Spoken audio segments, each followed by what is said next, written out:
ముఖ్యమైన వార్త ఇంకోటి చూసుకోవచ్చు. మెగాకు 90 టెండర్ ఇచ్చే కుట్ర, నిన్న చేపను చూపెట్టి తిమింగలాన్ని కాపాడుతున్నారు అంటూ కవిత కూడా కామెంట్ చేసింది. రూపాయలు 25,000 కోట్ల కాంట్రాక్టర్ ను తన్నుకుపోయే ప్లాన్ చేస్తున్నారు. మెగా కృష్ణారెడ్డి గురించి ఎందుకు మాట్లాడడం లేదు? బీఆర్ఎస్ హయాంలో ఎక్సైజ్ కు టెండర్ ఇవ్వలేదని కేటీఆర్ అనడం దారుణం. బట్టిపై ఒక పేపర్ లో వార్త రాగానే గుంటనక్క ప్రెస్ మీట్ పెట్టింది.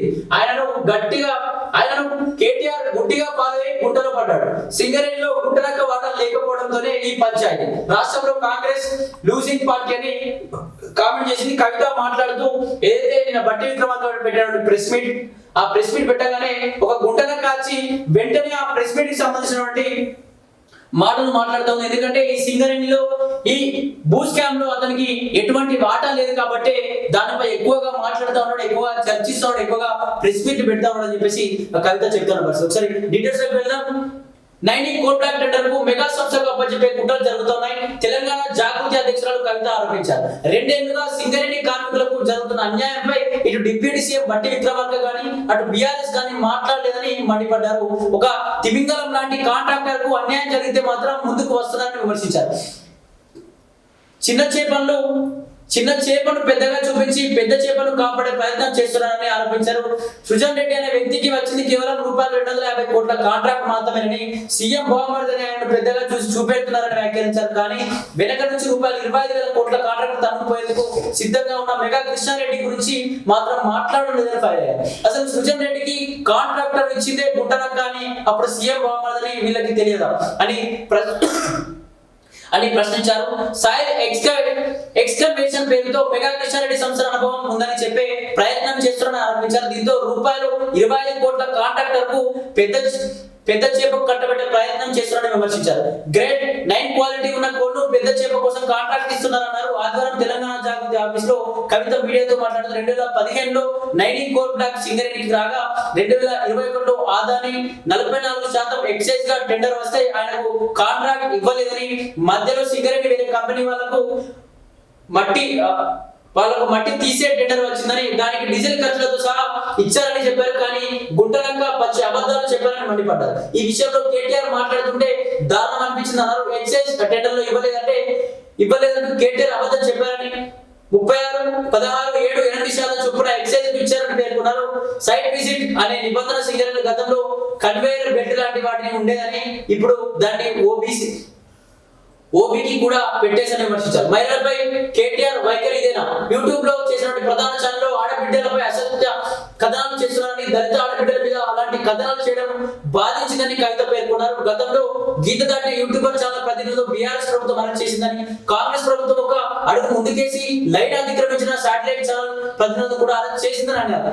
జర్నలిస్టులను అరెస్ట్ చేసిన తీరును ఖండిస్తున్నామన్నారు. వాళ్ళేమి టెర్రరిస్టులు కాదు, వాళ్ళకు నోటీసులు ఇచ్చి వివరణ అడగాల్సిందని అన్నారు. ఈ అవకాశంలో జర్నలిస్టు బీఆర్ఎస్ పార్టీ అండగా నిలిచిందన్నారు. అదే సమయంలో గతంలో కేటీఆర్ మీద ఇలాంటి కథనాలు వస్తే ఆయన అనుచరులు ఒక టీవీ ఛానల్ పై దాడి చేశారని గుర్తు చేశారు. అక్కడ మహిళలపై కథనాలు వేస్తే దాడి చేశారని, ఇక్కడ మాత్రం జర్నలిస్టులకు ఇలా సపోర్ట్ చేశారని ప్రశ్నించారు.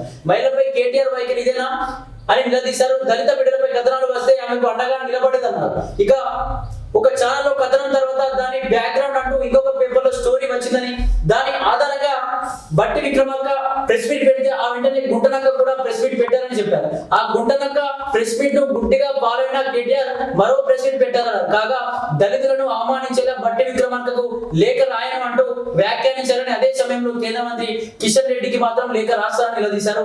గుంటనక్క వాటాలు తేలలేదని, సింగరేణిలో కాంగ్రెస్ వాటాలు తేలలేదని చెప్పి గుంటనక్క అంటున్నారని, కానీ అసలు గుంటనక్క వాటాలు తేలకపోవడంతో అలా మాట్లాడుతున్నారని కవిత విమర్శించారు. అదే విషయంపై విచారణ చేయాలని 2014 నుంచి ఆయన అడుగుతున్నారని, ఈ లెక్కన బీఆర్ఎస్ ప్రభుత్వం పైన విచారణ చేయమంటున్నారని చురకలందించారు. కేటీఆర్ కూడా అదే ట్రాప్ లో పడుతున్నారన్నారు. బీఆర్ఎస్ లోనే అంటూ కేసీఆర్ గుంటనక్క ద్రోహం చేస్తున్నారని మండిపడ్డారు. ఆయన కేటీఆర్ గుడ్డిగా ఫాలో అయిన గుంటలో పడ్డారని అన్నారు. ఆ ఛానల్ బ్యాన్ చేసిన త్వరలో ప్రజలు బీఆర్ఎస్ బ్యాన్ చేశారని చెప్పారు. తాను కాంగ్రెస్ లోకి వస్తానంటే వద్దన్నా అని మహేష్ కుమార్ గారు చెప్తున్నారు. అసలు రాష్ట్రంలో కాంగ్రెస్ పార్టీని లూజర్ పార్టీ అని చెప్పేసి కూడా ఈ విధంగా నుండి హాట్ కామెంట్ చేశారు. ఏదైతే గుంటనక్క హరీష్ రావు గుంటనక్క అని హరీష్ రావు అనే వ్యక్తి కావాలనే నైన్కి సంబంధించినటువంటి బిజినెస్ లో దానికి వాటాలు రాలేవు అని చెప్పేసి ఎక్కువగా దీనిపైన మాట్లాడుతూ ఉన్నారు. అందుకే వెంటనే బట్టి విక్రమార్క ప్రెస్ మీట్ పెట్టగానే ముందుకొచ్చి ప్రెస్ మీట్ పెట్టి నాకేదో మిస్ అవుతుంది, ఇందులో అసలు లాభం పొందలేకపోయానని చెప్పేసి ఆ ఈర్ష్యతో కావాలనే ప్రెస్ మీట్ పెడతా ఉన్నాడు. హరీష్ రావు ట్యాగ్ లో కేటీఆర్ పడి అతను కూడా వెంటనే ప్రెస్ మీట్ పెట్టడం, అతను ఒక పావులా వాడుకుంటా ఉన్నాడు కేటీఆర్ అని చెప్పేసి కూడా హాట్ కామెంట్స్ కూడా చేసింది. దీనికి సంబంధించి మీ హయాంలో ఉన్నప్పుడే కదా, మీ హయాంలో మీ బీఆర్ఎస్ పార్టీ అధికారంలో ఉన్నప్పుడే కదా 250 కోట్లతో సృజన్ రెడ్డి అయితే రేవంత్ రెడ్డి బాగుంది సృజన్ రెడ్డికి మీరే కదా అప్పుడు ఈ సంబంధించి కట్టబెట్టింది. మళ్ళీ ఇప్పుడు మీరే అతన్ని ఏదో సీఎం రేవంత్ రెడ్డి యొక్క బొమ్మది కాబట్టి ఆ చిన్న వ్యక్తిని పెద్ద చేసి ఉంచడం. అదే మెగా కృష్ణారెడ్డి పెద్ద ఎత్తున కూడా 25,000 కోట్లకు సంబంధించినటువంటి కాంట్రాక్ట్ తనుకుపోతే దాని గురించి ఏ ఒక్కరు మాట్లాడరు. చిన్న చేపను పెద్దగా చూపిస్తే పెద్ద చేపను కాపాడే ప్రయత్నం జరుగుతుంది అని చెప్పేసి కూడా ఇక్కడ కవిత హాట్ కామెంట్ చేసే పరిస్థితి. ఎక్కువ కూడా మహిళలపై అలాగే జర్నలిస్టులపై జరుగుతున్నటువంటి విషయాలపై కూడా మాట్లాడింది. ఏంటంటే బీఆర్ఎస్ పార్టీలో ఉన్నప్పుడు చాలా మంది జర్నలిస్టులపై కూడా దాడులు జరిగాయి, అప్పుడు మరి ప్రశ్నించలేదు ఎందుకు. ఇది ఇప్పుడు ఛానల్ బ్యాన్ చేయడం, లేకపోతే మన మహిళల పైన ఇబ్బందిగా మాట్లాడాలని చెప్పేసి ఒక ఛానల్ పైన మీరు వెళ్ళి దాడి చేశారు కదా, మరి ఇప్పుడు ఛానల్ ప్రభుత్వాన్ని ఈ విధంగా హింసిస్తా ఉంటే అరెస్ట్ చేయకపోతే ఏం చేస్తారు, మీరు వాళ్ళకి సపోర్ట్ చేయడం ఏంటి అని చెప్పేసి కవిత కూడా సెటైరికల్ గా మాట్లాడుతుంది. ఎక్కువగా గుంటల కూడా హరీష్ రావు పైన కూడా పెద్ద ఎత్తున కూడా ఘనమైన పరిస్థితులుగా కనిపిస్తా ఉంది.